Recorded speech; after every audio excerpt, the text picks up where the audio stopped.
We're back from a 2-week break, and I haven't checked in on the news yet, so let me just take a look at these cue cards here. Russia is reportedly on the verge of invading Ukraine. Well, that's not good. Fox News and the Republican Party want to put Hillary Clinton in jail for a made-up thing again. Oh, boy. Mike Lindell wants to send pillows to anti-vax truckers in Canada. Yikes.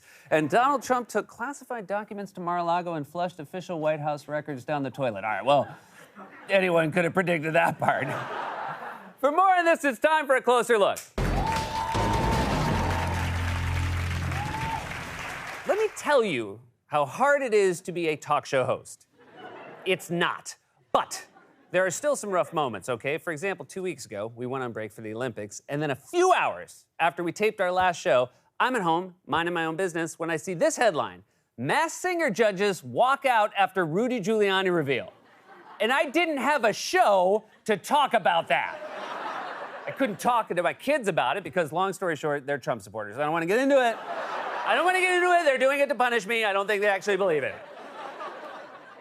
Point is, I needed my show, so I called the president of NBC and said, "Did you hear about this Rudy news?" And he said, "How did you get this number?" And then I said, "Can you cancel the Olympics?" And he said, "No." And I said, "But Rudy was on The Masked Singer." And he said, "Seth, do you really think this is the last crazy thing Rudy Giuliani is ever going to do?" And I said, "No."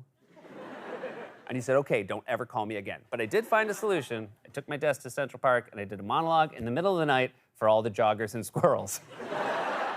I even tried posting a bunch of jokes on Donald Trump's new Twitter ripoff called Truth Social, which apparently went live last night. But like lots of people, I couldn't even log in because when it launched, select users who tried to create accounts were repeatedly met with a red error warning: "Something went wrong, please try again."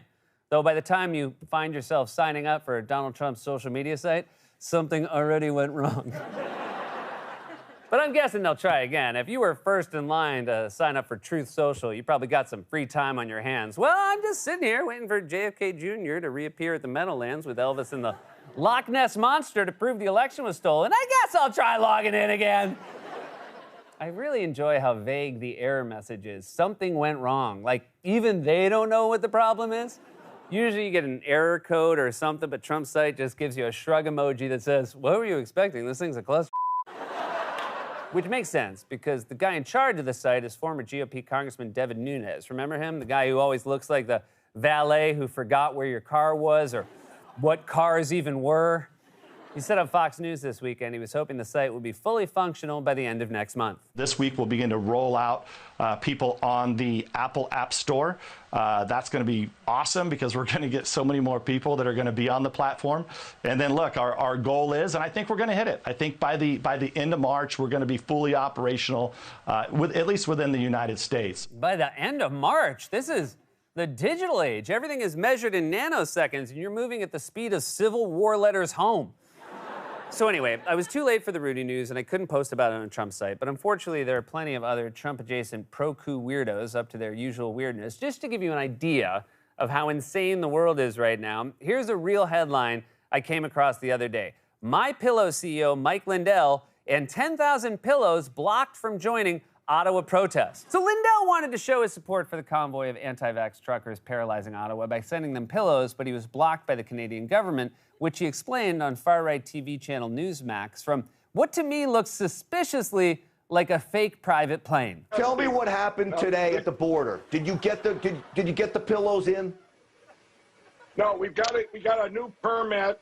We got a permit. I've left there. I'm not up there now. I'm actually coming from another state. I have to go to another state. My trucker's there.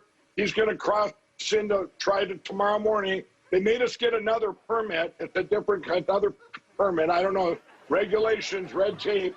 We're going to try again tomorrow morning, and we're going to head into Ottawa. I can't believe we're living in a time with our very own Wile E. Coyote. We're going to send 10,000 pillows to Ottawa, and then I'm going to tie myself to a rocket and shoot myself across the border. So why are you so vague about your location? I'm coming from another state to another state? Are you a fugitive? Did you get put on the FBI's least wanted list? And let's take a look at that background again. I mean, that's got to be fake, right? It's like a Zoom background or a TV set he has constructed in his living room so he can make it look like he's on a private plane, or it's a real private plane that doesn't actually fly and he just has it parked on the street outside his house. And I will say, Lindell looks less like a guy who sells pillows and more like a guy who sells grounded private planes for the purposes of impressing people on Zoom calls. And check out my new product, Hot Tub Slices. It comes with a champagne flute and 2 professional models. Hot Tub Slices. We came back hot. Take 2 weeks off, you let the brain rest, and you come back with Hot Tub Slices. So things are tense everywhere right now.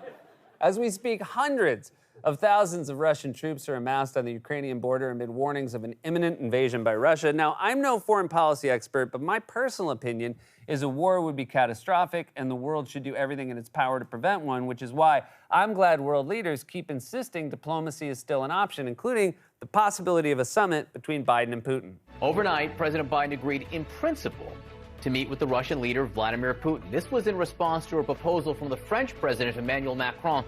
Unclear how real of a possibility this is. The White House says, in theory, the president would do it, but only if Putin holds off on invading Ukraine.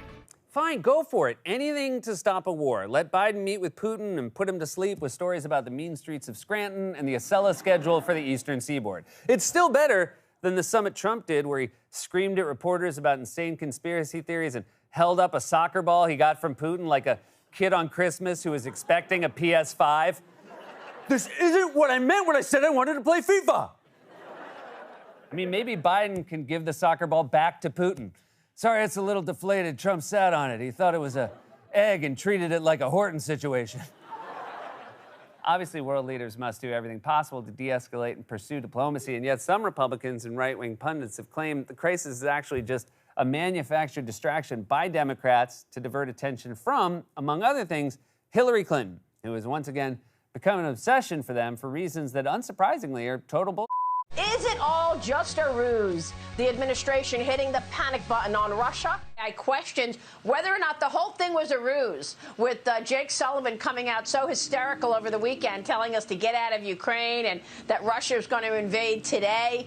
Obviously, in retrospect, he was trying to change the conversation from Hillary Clinton and her bad behavior and her dirty tricks against Donald Trump. They were spying on Trump as a candidate and as the president of the United States from the White House? Why is this not the biggest story of the year? This is the biggest scandal, spying scandal ever. What you're talking about is further than Watergate. I think this is far worse than Watergate, quite frankly. Hillary Clinton hired people who hacked into Trump's home and office computers before and during his presidency and planted evidence that he colluded with Russia.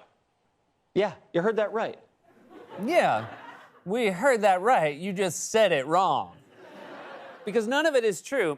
Disentangling the web of lies here is nearly impossible. Basically, Fox News inaccurately described a claim that had been cherry-picked from a court filing by a special counsel assigned by former Attorney General Bill Barr to investigate the origins of the Russia investigation. And then they lied about that filing to the point where the special counsel himself, John Durham, distanced himself from the Fox News freakout. If you ask them to explain what was actually in the filing, they'd probably say, I don't know, regulations, red tape. But suffice it to say, Hillary Clinton did not hack into Trump's campaign or spy on Trump's White House, and she certainly didn't plant evidence. For one thing, why would you have to plant evidence on a guy who screams evidence into TV cameras all the time? That would be like the cops planting a bag of cocaine at a meth lab. They make it sound like Hillary Clinton was in a van outside Trump Tower hacking into the mainframe Ocean's 11 style. I'm into the Trump mainframe. The password was just password, spelled wrong. Also, you think Hillary Clinton was capable of hacking Donald Trump and digitally spying on him? Do I need to remind you how bad she was with technology? I don't know who created Pokemon Go, but I'm trying to figure out how we get them to have Pokemon go to the polls.